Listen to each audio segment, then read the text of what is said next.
हाँ भाई, इतिहास बहुत बड़ा है औरंगजेब का। इनका क्या इतिहास है? इनका अपना कोई इतिहास बता दे। संगी अपने ही चेहरों से डर गए हैं। सच्चाई दिखाते ही इनके चेहरे जो हड़बड़ा गए। अब्दुल हमीद ने भाई तोप से बन गया, तो इनको क्या इनका इतिहास भूल जाओगे? हैं अपने इतिहास तुम बताओ ना, क्या तुम्हारा इतिहास? कुछ भी नहीं है। चुगलखोरी, मुखबरी, चमचागिरी, जजिया कर माफ कराना। ये मूवी आई है छावा, उसके बाद से लेकर के औरंगजेब को लेकर के बवाल छिड़ा हुआ है। कोई किसी के लिए हीरो है, किसी के लिए विलन है। अरे भाई, ये सरकारी जो है ना दुकानें इसकी औरंगजेब को लेके चल रही है। औरंगजेब हुआ, बाबर हुआ, इन्हीं को लेके इनकी दुकान चलती है। और इनके सारे के सारे जो अंधभक्त हैं उसी को चिल्लाते हैं। सरकार में भी उसी मानसिकता के लोग बैठे हैं। इन्हें कोई शिक्षा, स्वास्थ्य, रोजगार, सुरक्षा या देश तरक्की करे, इन मुद्दों से कोई लेना देना नहीं है। बस देश की जनता को गुमराह करते हैं। कहीं फिल्म बना लेंगे छावा, कहीं कश्मीर फाइल, कभी कुछ। इससे देश की जनता गुमराह कर रहे हैं। सेंसर बोर्ड इनका है, सब कुछ इनका है। ये पेश कर रहे हैं इतिहास को तोड़ मरोड़ के। और जबकि छावा का डायरेक्टर खुद गलती मान रहा है कि भाई मुझसे गलती होगी, मैंने गलत इतिहास दिखा दिया। और दूसरे नंबर सेंसर बोर्ड पास कर रहा है। क्या करते हैं उस पर? पहले लोग पढ़ लें, अंधभक्तों पहले पढ़ लिया करो फिल्म देखने से पहले एक वो आता है चेतावनी, उसमें डिस्प्ले में उसमें लिखा होता है कि भाई ये कहानी काल्पनिक है। अंधो आँख खराब हो गई, तुम भी अंधा चारे हो गए हो देश गुमराह स्थितियों में। और अब्बू आजमी के पीछे पड़ गए। अब्बू आजमी ने क्या गलत कह दिया भाई? इतिहास के बारे में बताया कि औरंगजेब के शासन में अखंड भारत कहाँ तक था भाई। अफगान और ईरान पता नहीं कहाँ तक लगा हुआ था, इतना फैला हुआ था। और GDP क्या थी? 24% अब आज क्या है? DGP 3%, 2%। कहाँ पहुँचा दिया इसने मोदी ने? और अंधभक्तों, तुम्हारी गलतियों का नतीजा है देश का सब कुछ व्यवस्थाएं खराब हो रही हैं। देश तरक्की नहीं कर पा रहा, युवा बेरोजगार भटक रहा है, आत्महत्या कर रहा है, किसान मर रहा है, देश का जवान बन पेंशन मांग रहा है, कोई कुछ नहीं दे पा रहे हैं। मगर हिंदू मुसलमान इसके अलावा कुछ दिखाई नहीं देता कि औरंगजेब रोड है, ये बाबर रोड है, ये फलाना रोड है, इसका नाम चेंज करेंगे, ये कॉलोनी का नाम चेंज करेंगे, ये नगर का। अबे यही जानते हो क्या अंग्रेजों ने हुकूमत करी? अंग्रेजों के नाम पे भी तो बहुत सारे नाम हैं। वहाँ क्यों नहीं बोलते हो? तुम्हारे बाप है अंग्रेज हैं, जिनके नाम पे क्यों नहीं बोलते? उनके नाम पे रोड रखे हुए हैं, उन पर तुम्हारे बस की ने फट जाती है तुम्हारी फिर पूरी दिमाग की नस। ना सरकार बोल पाती ना, क्योंकि ये उनके चाटू कर रहे हैं, मुखबरी करते रहे अंग्रेजों के लिए। ये वही है नाजायज संतान, नाजायज मानसिकता की संतान है अंग्रेजों की ये है, इसीलिए नहीं बोलते। सिर्फ मुसलमान के पीछे पड़ेंगे। आधे ज़्यादा छोड़ रखे कीड़े मकोड़े जो मस्जिदों के बाद शोर मचाते हैं। उन्हें मंदिर में पूजा ही नहीं करनी आती ना, मंदिर में जाके वो हनुमान चालीसा पढ़ो, मस्जिदों के भारी पढ़ते हैं। तो कौन है? भाजपा के छोड़े हुए ही वो हैं, चिलांडू कह लो इनको। और खामा खा के शेर और शेरनियाँ बनेंगे, हैं कीड़े मकोड़े। तो इनकी औकात में वहीं के लोग कूटते हैं फिर उन्हें। तो ये देश पूरा कूटने की स्थिति में आ रहा है। अब इन्हें अंधभक्तों की छिताई होगी। औरंगजेब पे सवालिया निशान उठा रहे हो, सब कुछ कर रहे हो।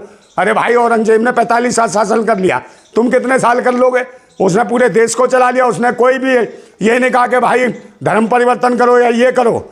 उन्हें शासन करा कर। औरंगजेब चाहता तो पूरा इस्लामिक कंट्री बना देता भारत को, मगर ऐसा कुछ नहीं था भाई। वो तो राजा थे, अपना क्षेत्र भल भलाते थे। लोग थोड़ी है कि इस्लाम पकड़ो या इसको पकड़ो, ये कभी नहीं कहा।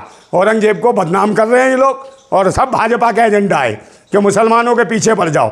मगर मुसलमानों ने देश के लिए क्या नहीं किया? सब कुछ तो किया भाई। APJ अब्दुल कलाम ने मिसाइल बनाई है, तो ये भूल जाएंगे? अशफाकुल्ला खान ने फांसी के बंदे को चूमा, अब्दुल हमीद ने भाई तोप से बन गया, तो इनको क्या इनका इतिहास भूल जाओगे? हैं अपने इतिहास तुम बताओ ना, क्या तुम्हारा इतिहास? कुछ भी नहीं है। चुगलखोरी, मुखबरी, चमचागिरी, जजिया कर माफ कराना। चमचागिरी करके उन्हीं के तो होना चाहिए जितने चिल्ला रहे कीड़े हैं अंधभक्त। और जन आक्रोश होगा तो कुटेंगे बुरी तरीके से अंधभक्त। अबू आसिम आजमी जो है सपा के नेता है, उनको निलंबित कर दिया है। भाई निलंबित तो करेंगे ही जब सच्चाई सुन का पाते हैं। किसी ने आईना दिखा दिया, इनके चेहरे ड्रामने दिखने लगे कि भाई इन्हें तो चेहरा दिखा दिया हमारा। अपने ही चेहरों से डर गए हैं। सच्चाई दिखाते ही इनके चेहरे जो हड़बड़ा गए। इन्होंने कहा भाई इसको निलंबित करो। है अब्बू आजमी ने तो कहा भाई क्यों विधानसभा को ठप कर रहे हो? आज क्यों बंद कर रहे हो? आपने मुझे निकालना, मैं चला जाता हूँ, माफी मांग लेता हूँ अगर मेरी बात से किसी को बुरा लगा हो तो। मगर सच्चा इतिहास बताने में क्या बुराई है? सच को स्वीकार करो, और नहीं स्वीकार कर सकते तो भाई कोई बात नहीं, मैं चला जाता हूँ।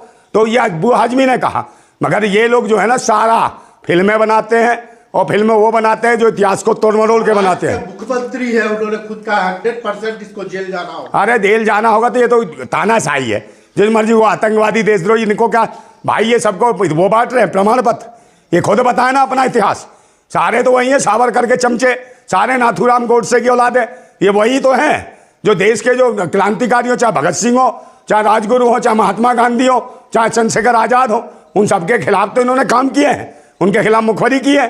तो ये वो लोग हैं, ये देश और राष्ट्र हित में कभी काम नहीं कर सकते है जी। एक नाथ शिंदे भी बहुत आक्रोशित। अरे ओकरे से तो हो गया कुछ भी, ये तो गुलाम है, ये दलाली कर रहे हैं। अबे शिक्षा साथ रोजगार की बात करो, रोजगार कितना दे रहे हो, शिक्षा पे कितना काम कर रहे हो, महिलाओं की सुरक्षा कितनी करी है, कितने युवाओं को रोजगार दे दिया, कितने किसानों की फसलों का तुमने लागत मेहनत का दाम दे दिया, कितने वन रैंक वन पेंशन दिलवा दी तुमने देश के सेना के पूर्व सैनिकों की, वो भी बेचारे आत्महत्या कर ली उन्होंने इनके शासन में। इन्हें तो डूब के मर जाना चाहिए भाजपाइयों को, और चुल्लू भर पानी में डूब के मरना चाहिए बेशर्मों को, जो इस प्रकार से आवाज उठा रहे और फिल्मों और किस्से कहानियों को इतिहास बताते हैं।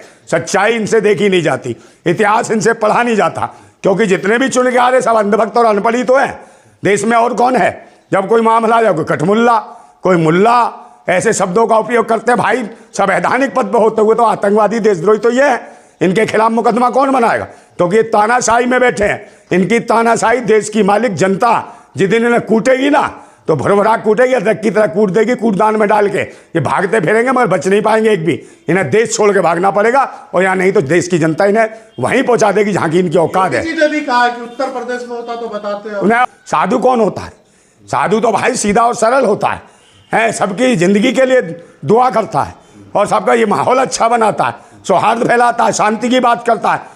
क्योंकि तानाशाही तरीके से हुकूमत में बैठे हैं, सब मशीनों का खेला है।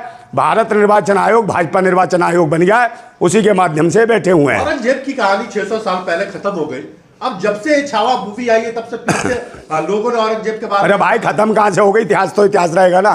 आप ये कहो ना इतिहास को गलत तरीके से पेश कर रहे हैं, गलत तरीके से पेश करोगे तो सवाल तो उठेंगे ही, और सवाल उठेंगे तो उन पर ये राजनीति करेंगे।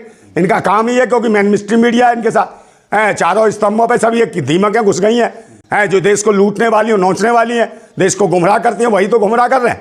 इतिहास तो जो है इतिहास है, भाई इतिहास बहुत बड़ा है औरंगजेब का। इनका क्या इतिहास है, इनका अपना कोई इतिहास बता दे संगी, कहीं नहीं है। ये तो खुद नंगे पुंगे घूमते हैं, पहले कच्चे में थे, पेंट मिल गई है देश लूट लूट के। ये वो हैं भारत राष्ट्रीय स्वयंसेवक संघ के, तो ये देश को गुमराह करने वाले हैं और नफरतें फैलाना इनका काम है, गाय गंगा और दंगा। इसके अलावा कोई नहीं इनके पास दूसरा काम, ये कुछ भी चंगा नहीं कर सकते। ये देश की जनता को नंगा करना चाहते हैं, भिखमंगा बना देंगे, इनसे सावधान रहिए।